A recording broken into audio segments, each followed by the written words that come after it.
नमस्ते, थर्ड आई में आपका स्वागत है। आज जो एक देश में एक ऐसा काम हुआ है, जिससे जिसको कहते हैं ना शर्म से सिर झुका है और एक तरफ शर्म है, एक तरफ अपराध है। मैं आज 2 बातें करूँगा कि इन सबके पीछे देश में जो भी ये कृत्य हुआ, मैं बात कर रहा हूँ नूपुर शर्मा और नवीन कुमार जिंदल जी की, जो बीजेपी के पदाधिकारी हैं। इन लोगों ने जो हरकत की, उससे इंटरनली देश के अंदर क्या हालात बिगड़े और उससे देश का सिर दुनिया के सामने कैसे झुका, इस पे बात करेंगे। क्योंकि देखिए, बात चर्चा बड़ी-बड़ी कर देने से कि मातृभूमि और फलाना भूमि और पितृभूमि और पुण्य भूमि, ये सब अपनी जगह है, लेकिन जो आप जैसा इंटरनेशनली आपको उसको झेलना पड़ेगा, उसकी अलग एक बात है। तो जिस जिस रेफरेंस में आपको बता रहा था कि नूपुर शर्मा जी हैं, उन्होंने एक टीवी डिबेट में और नवीन कुमार जिंदल जी ने अपना ट्वीट करके जो बीजेपी की घोषित पॉलिसी है, कोई पॉलिसी के अगेंस्ट नहीं, और उस पॉलिसी को कितने ढंग से सफेद झूठ बोलने का काम बीजेपी ने किया, वो भी आगे बताऊं। तो हुआ ये कि 27 मई को एक टाइम्स नाउ की टीवी डिबेट हुई, जिसको नाविका कुमार जी एंकर कर रही थी। नाविका कुमार जी का वैसे भी काफी मतलब उनका एक जनरल एक उनके बारे में यह है कि वो काफी वन साइडेड रहता है, बीजेपी के पक्ष में बोलती हैं, लोगों को बिना बात के भड़काने वाला काम करते हैं, इसमें कहीं कोई दो राय नहीं। अब टाइम्स नाउ एक सीरीज चला रहा है, द ज्ञानवापी फाइल्स। मतलब द ज्ञानवापी फाइल सीरीज आप जैसी चला रहे हैं, आपको समझ में आ जा रहा है कि इसका इंटेंट, इसकी नियत, इसके पीछे मूल धारणा, इसको करने का क्या कारण है। उस दी ज्ञानवापी फाइल्स के 27 मई के एडिशन में एक टीवी डिबेट पे एक तो ये 5-7 लोगों को बुला के बिठा लेते हैं। वहां पे नूपुर शर्मा जी भी हैं। नूपुर शर्मा जी ने प्रॉफिट मोहम्मद के बारे में बहुत से ऑब्जेक्शनेबल बात की, और वो बहुत ऑब्जेक्शनेबल, पासिंग रेफरेंस नहीं है, उन्होंने नाम लेके और उन्होंने गंदी बातें करी। गंदी बातें ये करी कि मतलब अगर अगर कोई सीरियस है तो उस पर राष्ट्रद्रोह तक मुकदमे होने चाहिए, क्योंकि एक राष्ट्र के सेक्युलर फैब्रिक को आपने तोड़ने की कोशिश की है, आपने राष्ट्र को तहस-नहस करने की कोशिश। तो उन्होंने उसका इनका एक बयान आया, उसको लेके सारा बातचीत। नूपुर शर्मा है कौन? नूपुर शर्मा बीजेपी के राष्ट्रीय प्रवक्ता हैं। 2008 में दिल्ली यूनिवर्सिटी यूनियन की प्रेसिडेंट थी। अरविंद केजरीवाल जी के अगेंस्ट इलेक्शन लड़ी है। ये सब उनकी खूबियां हैं। अब जब उन्होंने उस दिन ये सब हरकतें कर दी, उसके बाद वो अपना उन्होंने एक रिटोरिक चलाया कि मुझे डेथ थ्रेट आ रहे हैं। अरे भाई, अगर किसी के को गाली दोगे, प्रॉफिट मोहम्मद तो बहुत बड़ी चीज है, अगर राह पे चलने वाले किसी सामान्य व्यक्ति को उसको ही गाली दे दोगे, तो डेथ थ्रेट नहीं तो बीटिंग थ्रेट तो आएगा ही आएगा। हो सकता है आपकी पिटाई भी हो जाए। आप अगर जहां रहते हैं वहां अगल बगल आप किसी को अगर इस तरह की गाली गलौज करेंगे, तो इसके लिए आप ही जिम्मेदार हैं। कोई ऐसा नहीं कि आप बड़ा रणभूमि में चले गए थे और देश की रक्षा कर रहे थे। अरे गाली गलौज आपने काम किया, दूसरा आपको डेथ थ्रेट दे रहा है। आपके यहां से कितने डेथ थ्रेट आते हैं ये भी आपको अंदाज है। और उसी मीडिया विभाग के जिनका काम डेथ थ्रेट टाइप लोगों को थ्रेट करना है, वो भी अभी बात होती है। इस बीच क्या हुआ है कि ऑल्ट न्यूज के मोहम्मद जुबैर ने एक अपना ट्वीट किया और उन्होंने ठीक बात कही। उन्होंने कहा कि when we have anchors, उन्होंने नाविका कुमार के इस तरह के अगर एंकर है, who can do a better job, मतलब उनका कहना यह था कि जो हेट्रेड फैलाने वाली बात, जो लोगों के बीच वैमनस्य फैलाने की बात, ये एंकर बेटर कर लेते हैं, तो ये प्रवक्ता की क्या जरूरत है। और इसीलिए मेरा जो पहला है कि अपराधी नंबर 1 कौन है जिसने देश में ये करने का किया? क्या वो नूपुर शर्मा है? क्या वो नवीन जिंदल है? मेरे हिसाब से वो अपराधी नंबर 1 नाविका कुमार है। और वो जो अगर एज एन इंस्टीट्यूशन वो टाइम्स नाउ है। वो मैं कह इसलिए रहा हूं कि ये जो हुआ उस समय उन्होंने नाविका कुमार ने वहां उसको हैंडल करने की क्यों नहीं कोशिश की? नाविका कुमार ने उसको उसको नहीं टेम्पर शुड कूल डाउन क्यों नहीं किया? सिर्फ ये लिख देने से कि the channel is not responsible and the views said by our personal of that person नहीं होगा।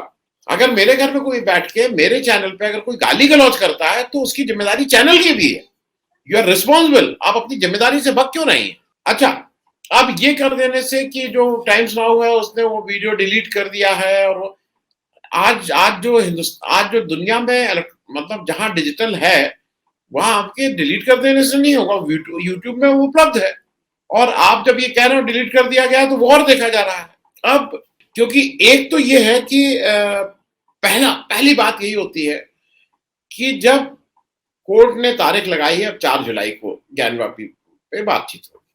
अभी उसके बहुत से मतलब पर्थ हैं कि क्या हुआ क्या नहीं। ये आप कौन हैं जो ज्ञानवापी फाइल्स चला के केवल अपना कमर्शियल फायदा, अरे कुछ तो देश, कुछ तो राष्ट्र, कुछ तो धर्म, कुछ तो इंसानियत के बारे में सोचो। केवल पैसा और पैसा, तो मतलब ये आप क्या किए जा रहे हैं। तो मेरा ये है कि ज्ञानवापी फाइल्स चला रहे हैं, तो आपका बिल्कुल एजेंडा साफ साफ ये है कि आप इसको रोज भड़काते हैं। अच्छा, आप एक चीज बताइए, जब ज्ञानवापी फाइल्स चलेगी, जब उस पर डिबेट होगी, तो उसपे एक मुस्लिम पक्ष आएगा, उसपे एक हिंदू पक्ष आएगा। आपको हिंदू और मुस्लिम पक्ष के जो हार्डन लोग हैं, उनके स्टैंड मालूम है। अगर कहीं से ये होता कि नहीं, उसमें भाई एक तरफ बहुत सुलझे हुए ये साहब आ रहे हैं, बहुत सुलझे हुए आ रहे हैं, और शायद एक नेशनल डिबेट करके हम इसमें कोई सोल्यूशन निकाल, नहीं, इसमें अगर नूपुर शर्मा उस तरह का परफॉर्मेंस नहीं करेंगी, तो उनकी बीजेपी में हैसियत खत्म हो जाएगी। उसी तरह से अगर दूसरे पक्ष का आदमी इसको डिफेंड नहीं करेगा या इसमें आक्रामक नहीं होगा, तो उसकी वो खत्म हो जाएगी। ये सब लोग एक ही थैली के चट्टे बट्टे हैं। वो जो एक आके अपने को सोचते हैं होगा, मतलब किसी को गाली देते रहना, और ये पता है कि इसमें क्या होने जा रहा है, क्योंकि ये कोई भी वहां प्रिवेंशन नहीं है। इसमें केवल और केवल नफरत को बढ़ावा देना, केवल और केवल देश में उपद्रव फैलाना, केवल और केवल धार्मिक भावनाओं को भड़काना इंटेंशन है। और मेरे हिसाब से इसलिए जो पहली चीज होनी चाहिए, वो नूपुर शर्मा और जिंदल के साथ साथ ये जो इस तरह के एंकर हैं, उनके ऊपर भी कानूनी कार्रवाई, हम वो अपना ट्रायल चलाइए, लेट कोर्ट डिसाइड। मैं ये नहीं कह रहा हूं अरेस्ट करके अंदर डाल दीजिए, पर there should be an FIR, there should be a trial, let someone decide कि ये कानूनी रूप से ठीक कर रहे थे कि नहीं कर रहे थे। अब इसी सिलसिले में जून 1 को, तो मैंने पहले बता दें देश के अंदर के लिए अपराधी कौन है। जून 1 को दिल्ली बीजेपी के जो स्पोक्स पर्सन थे नवीन जिंदल साहब हैं, उन्होंने ट्वीट करके वही, क्योंकि उनको तब ये लगा कि 27 मई को इन्होंने किया। अब ये तय बात है कि ये वो राष्ट्रीय प्रवक्ता है बीजेपी की, ये दिल्ली स्टेट मीडिया के हेड हैं, ये वहां दफ्तर जाते होंगे तो इनको लगता है वाह वाह क्या नाम, मतलब नूपुर शर्मा क्या नाम कमा रही हैं, और मैं देखिए पीछे रह गया। तो इन्होंने भी प्रॉफिट मोहम्मद के बारे में उल्टा पुल्टा किया। अब इसको लेके मुझे नहीं लगता है कि आज की तारीख में कोई कुछ कहे। कानपुर में एक प्रोटेस्ट लॉन्च हुआ, उस प्रोटेस्ट में जुमे की नमाज थी, और जो एक पक्ष था मुसलमानों का, उसके एक जो नेता थे, उन्होंने वहां के बंद का आह्वान दिया। हिंदू पक्ष के लोगों ने कहा बंद नहीं होगा, और ये कोई बहुत कॉमन चीज है, ये कोई अनकॉमन नहीं है। जब भी कहीं बंद होता है, तो जो पार्टी उस बंद का आह्वान करती है, उसके लोग घूम घूम के दुकानों को बंद करवाते हैं। ये कोई अजूबे वाला काम नहीं होगा कि ये एक बिल्कुल अजूबा का। उसमें पुलिस से झड़प हुई, ईटा पत्थर चला, लाठीचार्ज हुआ इत्यादि इत्यादि, लेकिन वहां कोई दुकानें नहीं रुकी।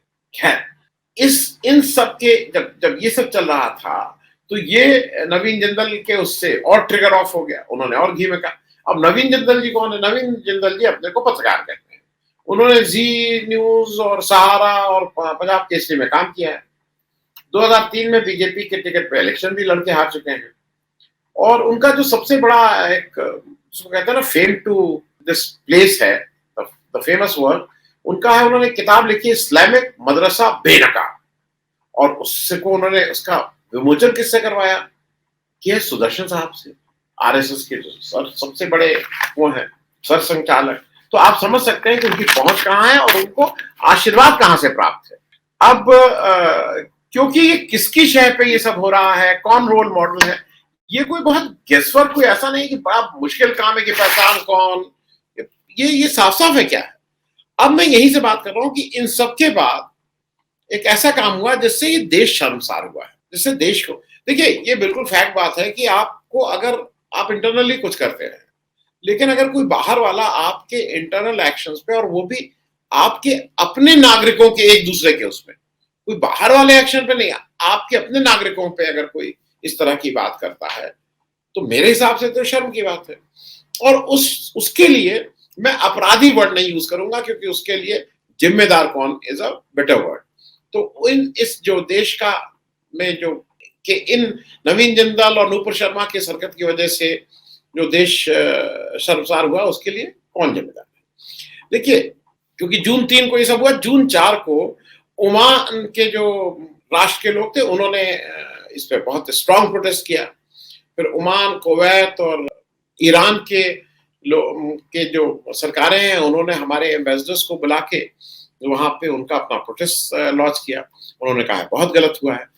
अब उसमें बीजेपी ने, ये मैं दिखा दे रहा हूं, बीजेपी में वो ने अपनी तरफ से क्लैरिफिकेशंस दिए और अपनी तरफ से बताया।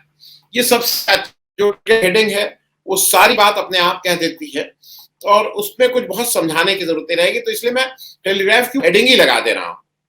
अब सुनिए उन्होंने क्या कहा। बीजेपी का कहना था कि Bharatiya Janata party respects all religion, पर जब सीएनआरसी होगा तो एक पर्टिकुलर रिलीजन को हम उसमें से बाहर करेंगे, but we respect all religion. दूसरा, the BJP strongly denounces insult of any religious personalities of any religion। तो हम भाई किसी भी, लेकिन हम अपना धीरे से छूट दिए रहेंगे, क्योंकि कोई पहली बार ये काम नहीं हुआ है, आपने पहले भी ये काम किया है। The BJP is strongly against any ideology which insults or demeans any sect or religion। वाह वाह वाह, मतलब जब बीजेपी ये कह रही है, आपको नहीं आ रही है कि बीजेपी इस तरह की बातें कह रही है कि अगर इस तरह का करेगा तो बीजेपी इज अगेंस्ट देम। अरे BJP rewards them. Pragya Thakur Godse को देशभक्त कहती हैं। इस पार्टी में वैसे लोग हैं जो गोडसे का मंदिर बनाते हैं, और बीजेपी कहती कि नहीं, हम इस तरह की बात नहीं करेंगे। India's constitution gives right to every citizen to practise any religion of his her choice and to honour and respect every religion. इस देश के गृह मंत्री भाषण देते हैं कि अगर यहां दबे तो वो कराची में कहा वो क्या क्या बातें करते रहते हैं। ये भाषा है। तो ये मैंने आपको इसलिए लगा दिया कि बीजेपी ने अपना ये कहा है कि भाई हम इस तरह से और अपने को अलग करते हैं। आपको देख के ताज्जुब होगा कि अच्छा, वो भी मोदी जी ने नहीं कहा, अमित शाह ने नहीं कहा, क्योंकि वहां पे भी स्ट्रेटजी है ना। मोदी जी अमित शाह कह लेंगे तो फिर बीजेपी के वोट बैंक का क्या होगा। तो आप में से कितने लोग जानते हैं अरुण सिंह जी को, जो बीजेपी से यूपी के हैं, उनके द्वारा ये कहलाया गया और उसको ऑफिशियल वर्जन कहा गया। क्योंकि ये सब कहने के बाद आपको लगा कि शायद ओमान में थोड़ा मामला ठंडा हो जाएगा, लेकिन इन सबसे आपकी इज्जत बढ़ी कि आपकी इज्जत घटी। अगर आपको ये कहना पड़ रहा है कि बाहर वाले के लिए कि हम ये करते हैं, तो आपकी इज्जत बढ़ रही क्या? You have to give explanation for actions which you are doing. आप अपने ही लोगों के अगेंस्ट में हो रहा है ना। देखिए, कौन जिम्मेदारी लेगा इस इंटरनल उसके लिए? मैं इसलिए ये बात कह रहा हूं बार बार कि कुछ समस्याएं ऐसी होती हैं कि दुनिया भले ही हंसे, हो सकता है हम लोगों की हालत उसमें खराब हो। एक समय हमारे पास खाने के लिए नहीं था, पूरी तरह से दिक्कतें थी। शास्त्री जी ने इस देश से कहा कि एक टाइम खाना ना खाओ, दुनिया कुछ हंसती। ऐसा कहा जाता है कि अमेरिका में उस समय वो अपने जो गेहूं था वो पानी में डुबो देते थे और हमें नहीं दिए थे गेहूं। इस तरह की बातें होती हैं। इंदिरा गांधी के समय हम लोग गए जब बांग्लादेश के वॉर के समय अमेरिका से मदद मांगने, तो उन्होंने अपनी कंडीशंस रखी हमें अपने अनाज देने के लिए, नहीं माने। तो देश क्या उसमें, मुझे नहीं लगता है कि किसी को कोई बेइज्जती की बात महसूस हुई। लेकिन आज जो काम हुआ है, आज आपके यहाँ आपका इंसान, आपके लोग, एक नागरिक दूसरे नागरिक को गाली दे रहा है, उसके सम्मान को ठेस पहुंचा रहा है, और आप हंसते हुए अपना किरा रहे हैं। ये शर्म नहीं आ रही है? ये शर्म नहीं आ रही है कि वहां, और ओमान ने बहुत साफ कहा है कि इस पे they want a public apology from government of India. ये शर्म की बात है। इस देश से मांगा जा रहा है public apology from government of India. विश्व गुरु बनने का सपना देख रहे थे, रोज झूठ बोला जाता है कि हमने इतनी क्या डोजेस दे दी, वो शॉट की उसकी वैक्सीन दे दी, और देखिए हम इतना खाना पहुंचा रहे हैं और सब लोग हमारी तरफ क्या देख रहे हैं। अभी वो जापान में सबसे आगे मोदी जी लीड कर रहे थे। क्या झूठ बोलने की बात है? किसी प्रधानमंत्री के समय ये हुआ, किसी ने कहा कि public apology from the government? 70 साल का भी इतिहास उठा के देख ले मोदी जी।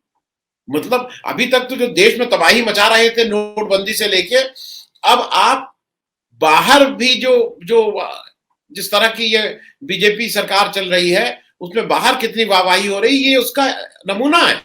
और बीजेपी इन लोगों को क्या कह रही है, जो उसके राष्ट्रीय प्रवक्ता है, एट टाइम्स राष्ट्रीय प्रवक्ता किसी भी पार्टी में उसके किसी भी ऑफिस बेरर से ज्यादा अहम और जिम्मेदारी माने जाते हैं, क्योंकि वो उस पार्टी की पॉलिसी को आगे बढ़ाते हैं। कोई राष्ट्रीय प्रवक्ता कल नहीं बनी थी, वो थ्रू आउट राष्ट्रीय प्रवक्ता है। तो ये बिल्कुल तय बात है कि वो बीजेपी की पॉलिसी को आगे बढ़ा रही है। तो उनको कहा गया है कि वो फ्रिंज एलिमेंट्स है। Nupur Sharma is a fringe element. तो कल के दिन तो आप किसी मंत्री को कह दीजिएगा he is a fringe element, भाई क्या भरोसा। दो चीजें हैं, एक अगर आप ईमानदारी से, क्योंकि वो अगर एक बहुत बड़ा अगर है, आपने लोकसभा में तो किसी मुसलमान को टिकट दिया नहीं, राज्यसभा में आपका कोई मेंबर मुसलमान है नहीं, फिर से आपके नहीं दिया, तो आपने अपने हिसाब से तो आप एक पोजीशन लिए हुए हैं जो आपको लगता है कि इलेक्शन में वोट बहुत मिल जाएंगे। लेकिन केवल इलेक्शन के वोट से, केवल सरकार बनाने से चीजें नहीं चलेंगी। आज पूरा दुनिया एक है, आपके ऊपर दुनिया हंस रही है। हम टाइनमन स्क्वायर करके और क्या क्या करके चाइना कैसे उड़ाते हैं, लोग आपके ऊपर हंसी उड़ा रहे हैं। तो मुझे ऐसा लगता है कि जो आपकी इच्छा है कि आप 50 साल तक राज्य करें, तो जिस तरह से आप राज्य कर रहे हैं, जिस तरह से आप एक कम्युनिटी को टारगेट कर रहे हैं, तो मतलब अगर उसको आप 50 साल तक राज करना चाहते हैं, तो आप में जिसको एक शब्द होता है आमूल चूल नहीं, आपको बीजेपी की जगह पीजेबी कुछ का करना होगा। आपको अपना 180 डिग्रीज एटीट्यूड चेंज करना होगा। मुश्किल बात है हृदय परिवर्तन, लेकिन आप कहते हैं हृदय परिवर्तन तो सुबह से शाम तक लोगों का होता है। सुबह किसी पार्टी में रहते हैं, हृदय परिवर्तन होकर इधर आ जाते हैं। हार्दिक पटेल जी का हृदय परिवर्तन हो गया, तो कुछ उनसे सीख लीजिए, हृदय परिवर्तन कीजिए और देश को ऐसा काम मत कीजिए कि देश में, क्योंकि इन लोगों के ऊपर लगाम नहीं, इन लोगों को आपने सस्पेंड किया है, सिर्फ आपने उनको एक्सपेल तक नहीं किया है। तो इन लोगों को ऐसा देश को भी लगे कि आप ईमानदार हैं, विदेश को भी लगे, तभी, क्योंकि देश से कम ऐसा काम तो ना कीजिए कि देश को माफी मांगने का कोई दूसरा राष्ट्र कहे कि देश माफी मांगे। थैंक यू सो मच, धन्यवाद।